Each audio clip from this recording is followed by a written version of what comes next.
Price Lord. கர்த்தர் நல்லவர். தினம் ஒரு தியானத்தின் மூலமாய் உங்களை சந்திப்பதிலே கர்த்தருக்கு நன்றி செலுத்துகிறேன். கர்த்தர் உங்களையும் என்னையும் ஆசீர்வதிப்பாராக. ஆமென். தேவன் இன்றைக்கு நம்மோடு கூட பேசுகிற வார்த்தை 1 யோவான் 4ஆம் அதிகாரம் 4ஆம் வசனத்திலே நாம் இப்படியாய் வாசிக்கிறோம். பிள்ளைகளே, நீங்கள் தேவனால் உண்டாயிருந்து அவர்களை ஜெயித்தீர்கள், ஏனெனில் உலகத்தில் இருக்கிறவனிலும் உங்களில் இருப்பவர் பெரியவர். ஆம், பிரியமான தேவனுடைய பிள்ளைகளே, இந்த உலகத்தில் அநேகரை இன்றைக்கு பெரியவர்களாக காண்பிக்கிறார்கள். நீங்களும் நானும் இவங்க தான் பெரியவங்க, இவங்க தான் உண்மையாகவே லெஜண்டு, இவங்க தான் பெரிய பெரிய விஐபிகள். சில இடங்களில் நீங்கள் பார்த்துருப்பீங்க, அது விஐபி ஏரியான்னு சொல்லுவாங்க. அது போலீஸ் குவார்ட்டர்ஸ்ன்னு சொன்ன மாதிரி ஒரு முக்கியமான லெஜண்டு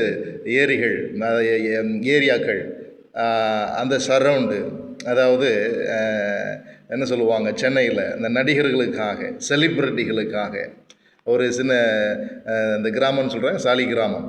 அந்த மாதிரி முக்கியமான உலகத்தில் அநேகரை உயர்ந்தவர்களாக பார்க்கக்கூடிய நபர்கள், அவர்கள் தங்களுக்குன்னு தனியாக நினச்சிவாங்க, ஒரு சரவுண்டில் இருப்பாங்க. அவங்க மேலேருந்து கீழே என்ன செய்ய மாட்டாங்க, இறங்க மாட்டாங்க, செய்ய மாட்டாங்க. இன்றைக்கி உலகத்தின் பார்வையிலே பெரியவர்களாக, சிறந்தவர்களாக தங்களுடைய தயாளத்தை பிரசித்தம் பண்ண பார்த்து எல்லாருடைய கண்கள் என்னை கவனிக்கணும் அப்படின்னு சொல்லக்கூடிய அநேகரை இன்றைக்கு நாம் நினச்சிருக்கிறோம். ஐயோ, அவங்கெல்லாம் அமைச்சருங்க, அவங்கெல்லாம் பிஎம் சிஎம், அவங்க பதவியில் இருக்கிறவங்க, ஆளுங்கட்சி அப்படின்னு சொல்லி இன்றைக்கி அநேகரை அண்டிக் கொள்ளுகிற இந்த உலகத்திலே, பிள்ளைகளே, இயேசு உங்களோடும் என்னோடும் பேசுகிற வார்த்தை, உலகத்தில் இருப்பவனை காட்டிலும், இந்த உலகத்தில் எந்த அதிகாரத்துக்கு மேற்பட்டவனாக இருந்தாலும் பைபிள் சொல்லுது, வானமும் பூமியும் பூமியில் உள்ள சகலமும் அவருடையது, கர்த்தருடையது. பூமியின் அதன் நிறைவும் கர்த்தருடையது, அவருடைய மகிமையினாலே நிறைந்திருக்கிறது. அவருடைய அனுமதி இல்லாமல், அதிகாரம் இல்லாமல், தேவனாலன்றி ஒருவனுக்கும் அதிகாரம் கொடுக்கப்படவில்லை. தாவீது இதை உணர்ந்து தான் சொல்லுகிறார், பிரியமானவர்களே, நான் பாதாளத்துக்கு போய் அங்கே படுக்கப்பட்டாலும் அங்கேயும் நீர் இருக்கிறீர். புரியுதுங்களா உங்களுக்கு? எல்லாருடைய அதிகாரமும் எல்லாருடைய வல்லமைகளும் இயேசுவின் கரத்தில் இருக்கிறது.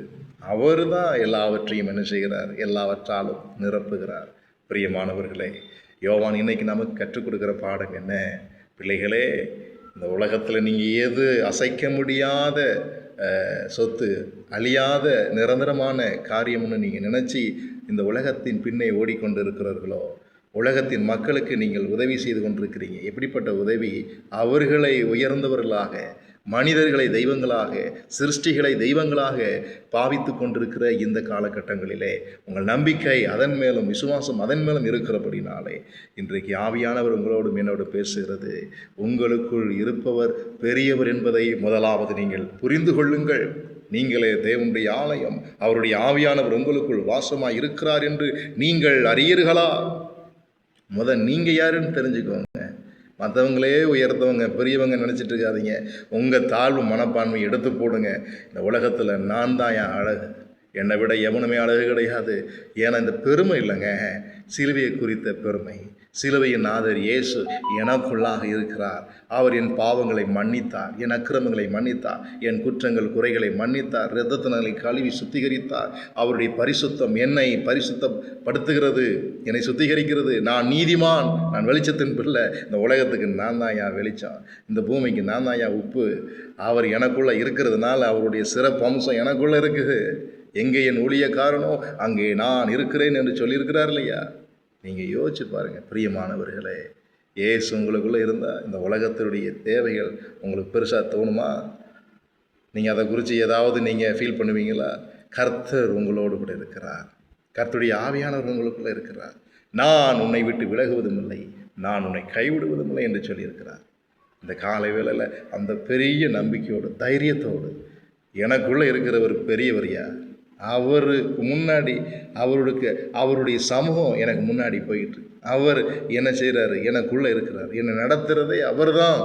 செங்கடலே எனக்கு முன் நின்றாலும், யோர்தானே எனக்கு தடையாய் நின்றாலும், எரிகோவின் கோட்டையே எனக்கு தடையாய் வந்தாலும், அல்லேலூயா, கர்த்தர் என்னோடு கூட இருக்கிறார். கர்த்தர் எனக்குள்ளாக இருக்கிறார். கர்த்தர் என்னை நடத்துவார். பாதை தெரியலன்னு நம்ம பயப்பட வேண்டாம். வழி இல்லைன்னு நீங்கள் நினைக்காதீங்க. கர்த்தர் அதிசயமானவர். அவர் ஆலோசனை கர்த்தர். அவர் நித்திய பிதா, சமாதான பிரபு. கர்த்தத்துவம் அவர் தோளின் மேல் இருக்கும். அவர் உண்மையுள்ள தேவன். நீங்கள் நானும் உண்மை இல்லைன்னா கூட உங்களை விட்டு போகாமல் அவர் இரக்கம் பாராட்டி நடத்துகிற மேன்மை நினைத்து பாருங்கள்.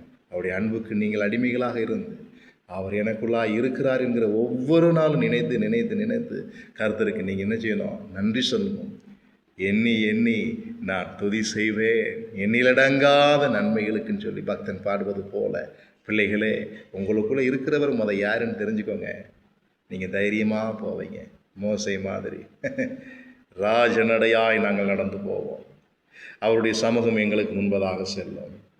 நீங்கள் நீதிமான். அந்த தைரியத்தோடு போங்க, அந்த மேன்மையோடு போங்க. இயேசு உங்களை நேசிக்கிறார். ஆமென். Thank you. God bless you all. Amen.